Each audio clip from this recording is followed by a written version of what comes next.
My aunt scoffed at my trade school aspirations, then desperately asked me to repair her heater during a brutal cold snap. I sent her back a meme with my service rates and let the chill respond for me. It was just another Tuesday. It all unfolded in the family group chat.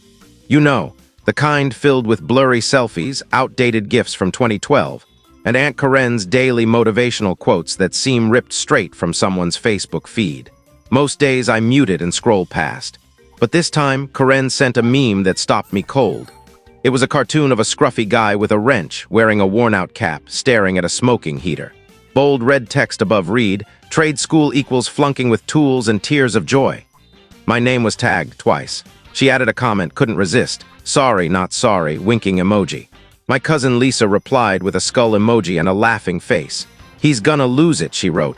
My mom chimed in with a chuckling emoji. That's when I quietly exited the group chat. No dramatic farewell, no final word, just a tap on leave conversation, and I was done. If they saw me as the family punchline, I wasn't going to stick around to clap back. I wasn't about to justify a life they'd already deemed unworthy of celebration. Let me back up. Growing up, I was the hands-on kid. At 11, I dismantled our microwave to fix the turntable. Spoiler, I didn't, but I tried. When the porch light flickered, I rewired it using a sketchy DIY site I found buried online. My room looked like a hardware store exploded. Sockets, wires, broken remotes. I didn't play with toys, I played with tools. My parents didn't get it. They weren't cruel, just indifferent. My dad, an accountant who treated spreadsheets like scripture, would say, "You've got potential but no focus." My mom, a biology teacher, called my projects cute hobbies. She'd smile like I was a kid showing off a finger painting. Meanwhile, Lisa got a cake just for announcing she was expecting. At family dinners, she'd ramble about her internships, and everyone listened like she was giving a TED talk. I mentioned learning about HVAC systems once, and someone asked if it was like duct cleaning. By high school, I stopped trying to impress them. I wasn't flunking, but I wasn't winning awards either. No AP classes, no future CEO plaques, just me sketching circuit diagrams in my notebook, wondering if anyone would ever take me seriously. After graduation, I tried college, lasted 2 semesters. It felt like running in shoes 2 sizes too small. I sat through lectures on economics and philosophy, daydreaming about pressure valves and condensers. It wasn't that I couldn't do it, I just didn't want to. So I dropped out, enrolled in trade school, and when I told my family, the silence was louder than words. Aunt Karen broke it. "Well, as long as you're not fixing toilets forever." Then came the jokes, the helpful nudges, mom's subtle concern, dad's veiled disappointment. So I stopped sharing. I studied, worked, kept my head down. Now, months from graduating, I was apprenticing with a local HVAC tech who actually valued me. I finally felt like I was building something real. That meme, though, it stung more than it should. It wasn't just a joke. It was a reminder that no matter how hard I worked, how many courses I aced or heaters I fixed, they saw my path as lesser. A cautionary tale. So yeah, I left the chat and didn't look back. After I bilayed on the family chat, I thought someone might reach out. Maybe Dad. Maybe my younger cousin Tim, who once tagged along for a school career day and said, "Dude, your toolbox is epic." Nothing. Not a "you okay?" Or Karen went too far. Just digital silence. It stung more than I'd admit. I'd scroll old threads, birthday wishes, engagement announcements, and wonder how I could be so close to people yet feel like an outsider. But that silence turned into space, and space turned into peace. Trade school wasn't a fallback, it was a fresh start. I joined a local program for HVAC, electrical systems, and hands-on fieldwork. It clicked. I wasn't zoning out in lectures over dusty textbooks. I was crawling through basements, troubleshooting broken systems, learning why vents hissed like angry snakes in winter. It wasn't glamorous, but it was real. For the first time, I felt like I was where I belonged.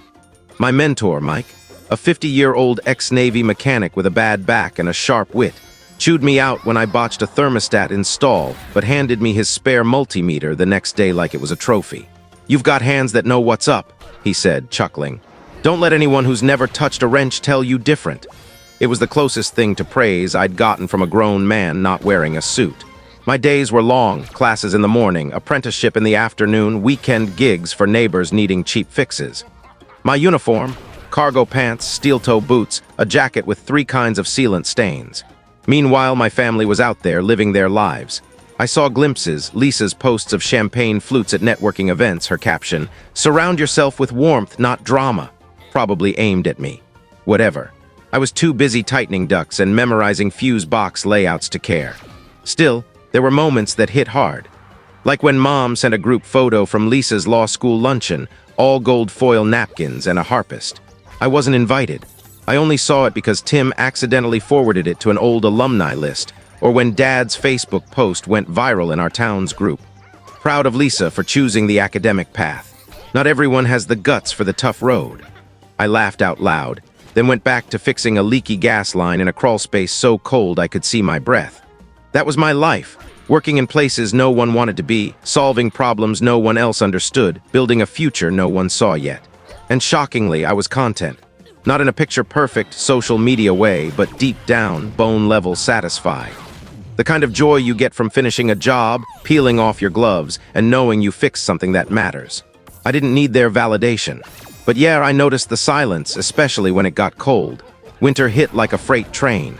Temperatures dropped 20 degrees overnight, pipes froze, and the town's Facebook page turned into a cry for help. People who hadn't texted me in years suddenly remembered my name. Hey man, long time, quick question, still fixing heaters? Or my friend's grandma is freezing, can you swing by? Not for me, but support local. I was pulling 16-hour days, living on gas station tacos and coffee strong enough to jumpstart a car. But I was thriving. Business was booming. My van's heater was busted, but I was too busy fixing everyone else's to notice. Mike had warned me, when winter hits, you're the most popular guy in town. He wasn't wrong. By week's end, I'd fixed 15 heat pumps, rewired 6 thermostats, and pulled a dead raccoon from a vent. Don't ask. My back ached, my hands were chapped from cold metal, and my phone wouldn't stop buzzing. Then it happened. A text came while I was elbow deep in a basement, fixing a blower motor that smelled like regret and old soup. Aunt Karen, hi, it's Karen, I need your help. Heater's dead. House is freezing. Urgent. I stared at the screen, letting the irony sink in. 2 weeks ago, she sent a meme calling me a failure with tools. Now I was her lifeline and a freeze warning. The universe has a wicked sense of humor. I didn't reply right away, not to gloat, okay, maybe a little, but to be deliberate. I finished the job, drove home, showered, ate something not wrapped in foil. Then I sat down, pulled out my phone, and went digging. The meme was still in my camera roll, cartoon guy wrench, trade school equals flunking with tools. My name tagged twice. I screenshotted it, sent it back to her, and typed, still think I'm a failure, no other words. I hit send and waited. 5 minutes, nothing. Typing bubble appeared, vanished, reappeared, gone again. I went to bed grinning. The next morning, my phone was chaos. Missed calls, texts from cousins, even Mom, maybe you're overreacting. It was just a joke. Can you let it go? Let it go. I wasn't holding on to anything. I wasn't handing out free fixes to people who mocked my craft. Karen tried again, more frantic. I'm sorry if the meme went too far. Didn't mean it like that. The kids are freezing. Please, I'm not heartless. I know what cold does, but I also know what disrespect feels like. So I sent my business card, schedule an appointment. Standard rates, emergency fee applies. 10 seconds later, she called. I didn't answer.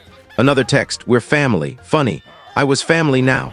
Not when I chose trade school, not when I got certified, not when I worked my way up without their support. Now, with her house colder than a freezer, I was family. Let her call someone else. This failure with tools was fully booked. By week's end, half the family tree reached out, uncles, cousins, even Karen's friends. When pipes froze and heaters died, failure with tools took on a new meaning. One message read, heard you're swamped, but can you squeeze us in? Baby's got a cold, no name, just guilt and emojis. Cousin Mark sent. Yo, bro, heater's clunking. Think it'll hold? Attached was a shaky video of a unit sounding like it was choking on screws. I didn't reply. When you start from nothing, claw through insulation and busted vents to make a living, you don't owe favors to those who laughed at your foundation.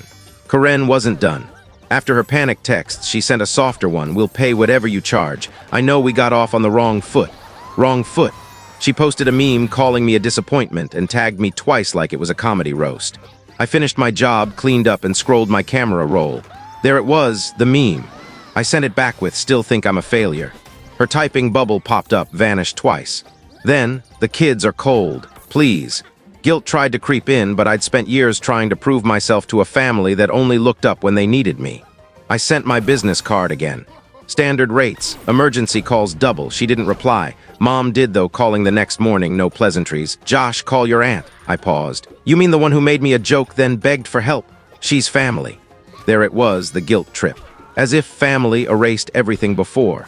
Funny, I said, she didn't call me family when she cut me from the newsletter or said HVAC was for dropouts. Mom sighed like I was being dramatic. It was just a meme. No, it was years of being dismissed, wrapped in a JPEG. She hung up, no goodbye, just cold air. I stood there, then laughed. For the first time in ages, I wasn't mad. I didn't need their approval. I was booked, respected by clients, my crew, the people who mattered. Most importantly, I wasn't chasing their validation anymore. 2 weeks after blocking Karen, a realtor named Sarah called. "Are you the guy who fixed the Johnson heater?" Yep, that was me. "I've got a property needing an emergency check before listing." She gave the address, an old two-story with blue shutters by Willow Creek. I chuckled. It was Karen's place. I didn't say anything, just nodded to myself, the way you do when the universe hands you a zinger. "Still available?" Sarah asked. Oh yeah, 2 days later, she met me at the property. Karen had temporarily moved out due to multiple malfunctions. Sarah used the tone of someone selling a cursed house without saying cursed. I stepped inside, stale air, faint smell of burnt dust. The house was freezing, the kind that sinks into your bones like it's personal. I inspected everything, ducts, vents, heater. It was a mess, clogged filters like cardboard, wiring untouched for decades, a system begging to retire. I took photos, made notes, gave Sarah the full report. She winced. "Yikes, that's bad." Yeah, whoever lived here didn't believe in maintenance. She nodded slowly. Karen mentioned a nephew in HVAC. Said she wasn't sure if he was legit. I grinned. Guess she was right. Sarah raised an eyebrow but didn't press. It was dark when I finished. Snow fell again, my boots leaving clean tracks as I stepped off the porch. I glanced back, picturing Karen shivering in some overpriced rental, wondering why her family went quiet. Then my phone buzzed. Lisa, the golden child. "Hey, hope you're good. Heard you're working with realtors now. That's awesome.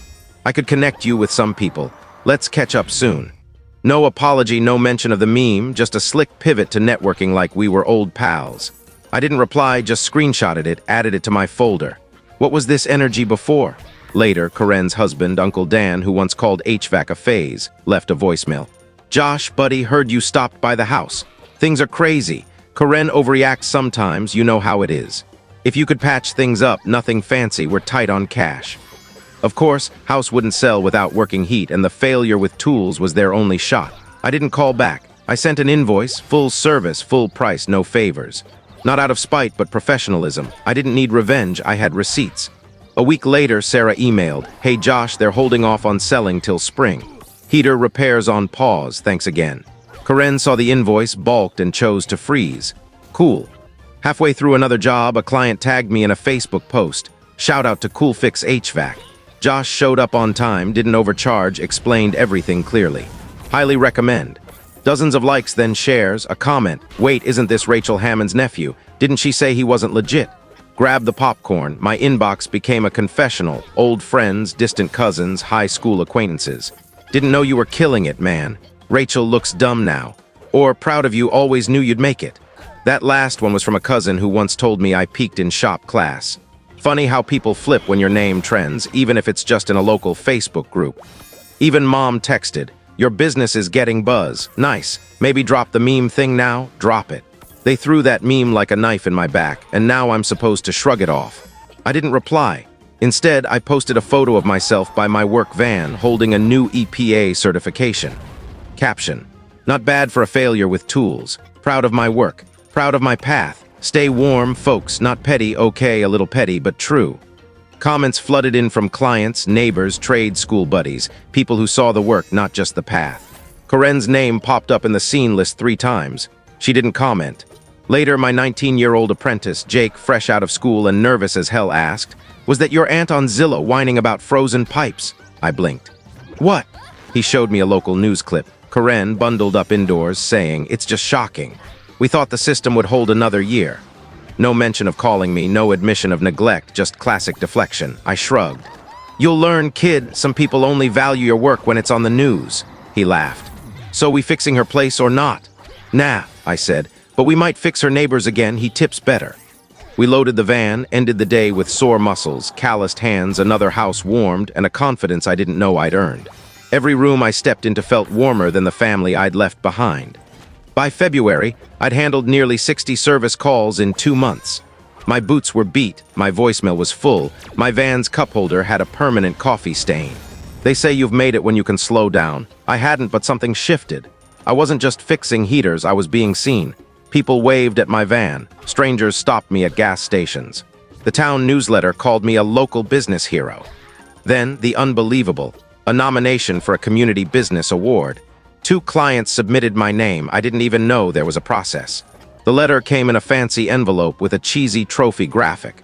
I stared at it, not used to being celebrated by people who weren't comparing kids at Thanksgiving. I posted a modest photo on my business page. Grateful to serve this town. Thanks for the nomination. Likes poured in clients, neighbors, other techs, trade school classmates. Then I saw it. Karen liked the post. No comment, no message, just a quiet like. She sent a note later, her first in months. Saw your post. Congrats. I know we had our differences, but you've done something big. Maybe we can talk sometime, clear the air. No apology, no mention of the meme.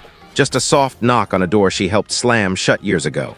I didn't reply, not out of anger, but choice. Some bridges don't burn, they freeze. I'd built my own roads. I took Jake, my apprentice, on his first solo repair. He was 19, jittery, a lot like me. He apologized every time he dropped a tool. We fixed a townhouse heater together.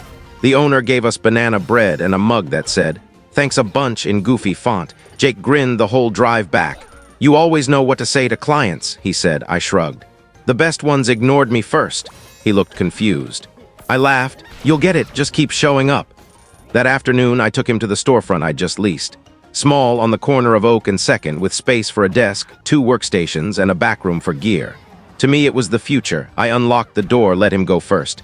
"This is ours." "Ours?" I nodded. "We're not just fixing things, we're building something that lasts through winter." He looked around, already dreaming. "Can we get a neon sign?" "Let's not go crazy." He grinned, then deadpanned. "Send a flyer to your aunt?" I smirked. "Nah, let the cold speak for itself." Spring came early that year, not poetically, just less snow, fewer burst pipes, fewer 2 a.m. calls about possessed heaters. Business didn't slow much, it just changed pace. Inspections, cleanings, system upgrades. The urgency faded, but the momentum didn't. I started getting commercial gigs. Hardware stores wanted partnerships. Realtors saved my card as a go-to. People asked for me by name. I used to be the kid in the back, the one asked at family dinners. "So, what do you do now?" Now my name carried weight, not because I demanded it, but because I earned it. One Saturday, Jake and I were setting up the office when he asked, "You going to the family barbecue next weekend?" I blinked. "Wasn't invited." "Seriously?" Yeah, it hurt more than I expected. I thought they might have tried, even with a half-hearted text. Nothing but silence. Jake said, "Wanna throw our own?" I laughed. "What, like a grand opening cookout?" "Why not? You've got a van, a shop, a mug that says thanks a bunch. Let's celebrate." So we did. Folding tables out front, a buddy's grill, flyers to clients and neighbors, a goofy sign, "Cool Fix HVAC." Free hot dogs with your heater fix. Dozens showed up, clients, kids, a realtor who handed me a referral on the spot. Mike stopped by, grumbling, "Not bad for a kid who tripped over cords." Then, as I wiped ketchup off my shirt, I saw her, Karen, across the street, watching. No heels, no sunglasses, just jeans and a jacket, her expression unreadable. She didn't wave or cross over, just stood there, then walked away. And you know what? I didn't feel anger or triumph, nothing social media-worthy. I felt relief. I wasn't invisible anymore. I didn't need her to see me, the town already had. That night after cleanup, I sat alone in the office. Lights low, boots off, I leaned back in the creaky chair, exhaling, heavy, grateful. On my desk was the meme, printed, folded, taped shut. I picked it up, smiled, and tossed it in the trash. Not because it didn't matter, but because it didn't anymore. Jake walked in with coffee. "What's next, boss?" I thought for a second. "Maybe hire another tech, more vans, maybe a damn day off." I grinned. "Keep building." He nodded, ready to tackle every heater one by one. Looking at the walls I'd painted, the business I'd started, the warmth I'd brought to strangers, I realized something. The warmest room I'd ever walked into was the one I built myself. Thank you for watching my story. If you enjoyed it, please subscribe and press the bell icon. Stay tuned for more real-life stories, get more experiences.